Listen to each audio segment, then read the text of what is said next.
Welcome to our கோலு 2024. இது team 2. Team 2ல் நாங்கள் என்ன டாப்பிக்கில் வச்சுருக்கோன்னா நவகிரகங்களும் அதிதேவதைகளும். நவகிரகங்களும் அதிதேவதைகளும்னா நமக்கு ஆல்ரெடி தெரியும் எத்தனை கிரகங்கள் இருக்குது, என்னென்ன கிரகங்கள் இருக்குன்னு. 9 நவகிரகங்கள் இருக்குது. 9 நவகிரகங்களுக்கும் ஒரு அதிபதி இருக்குது. அந்த அதிபதிக்கு பேர் தான் அதிதேவதைன்னு சொல்கிறோம். ஸோ நமக்கு அந்த கிரகத்தினால நமக்கு ஏதாவது பாதிப்பு வரப்போகுது, அந்த மாதிரி எதுவாக இருந்தாலும் நம்ம அதிதேவதையை வழிபட்டோன்னா சட்டுன்னு அதோட அந்த பாதிப்பு குறையறதுக்கு வாய்ப்பு இருக்குது. அது இது பாதிப்பு மட்டும் இல்லாமல் நமக்கு நிறைய நன்மைகள் கிடைக்கிறதுக்கும் இந்த அதிதேவதை நமக்கு ரொம்ப ஹெல்ப்ஃபுல்லாக இருப்பாங்க. அப்படி பார்க்கும்போது ஃபஸ்ட்டு நவகிரகமான சூரியனுக்கு அதிதேவதை சிவன். சிவனை வழிபட்டுட்டே வந்தோம்னா நமக்கு ஆரோக்கியம் கிடைக்கும், மங்களம் கிடைக்கும்.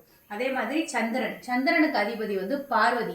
ஸோ பார்வதியை வழிபட நமக்கு புகழ் கிடைக்கும். அதே மாதிரி செவ்வாய்க்கு அதிபதி முருகப்பெருமானை தொடர்ந்து வழிபட்டு வர நமக்கு தைரியம் கிடைக்கும். புதனுக்கு அதிபதி விஷ்ணுவை வழிபடுறதுக்கு புதன்னாலே நமக்கு தெரியும் புத்தி கூர்மை அறிவாற்றல். அது நிறைய கிடைக்கணும்னா நம்ம விஷ்ணுவை தொடர்ச்சியாக வழிபட்டுட்டே வந்தோம்னா கண்டிப்பாக நமக்கு அது கிடைக்கும். குருக்கு அதிபதி பிரம்மாவை வழிபட நமக்கு செல்வம், புத்திர பாக்கியம் இதெல்லாம் கிடைக்கும்.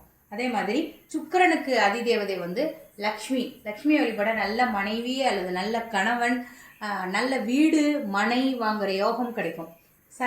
சனிக்கு அதிபதி ஐயப்பன். ஸோ ஐயப்பனை தொடர்ச்சியாக வழிபட்டு வந்தோம்னா நமக்கு ஆயுள் பலம் கூடும். ராகுக்கு அதிபதி துர்கைக்கு நம்ம இதனால என்ன கிடைக்கும் அப்படின்னா, நம்ம ஏதாவது ஒரு பயணம் கிளம்புறோம், வெளியே போகிறோம், அந்த பயணத்தினால நமக்கு நன்மை கிடைக்கணும் அப்படின்னா நம்ம துர்க்கையை வழிபடலாம். அதுக்கு தான் சொல்லுவாங்க ஞாயிற்றுக்கிழமை ராகு காலத்தில் துர்க்கைக்கு விளக்கேற்றி வழிபடுங்க, நல்லதே நடக்கும் அப்படின்னு சொல்லுவாங்களா. அதனால தான் இப்படி சொல்கிறாங்க.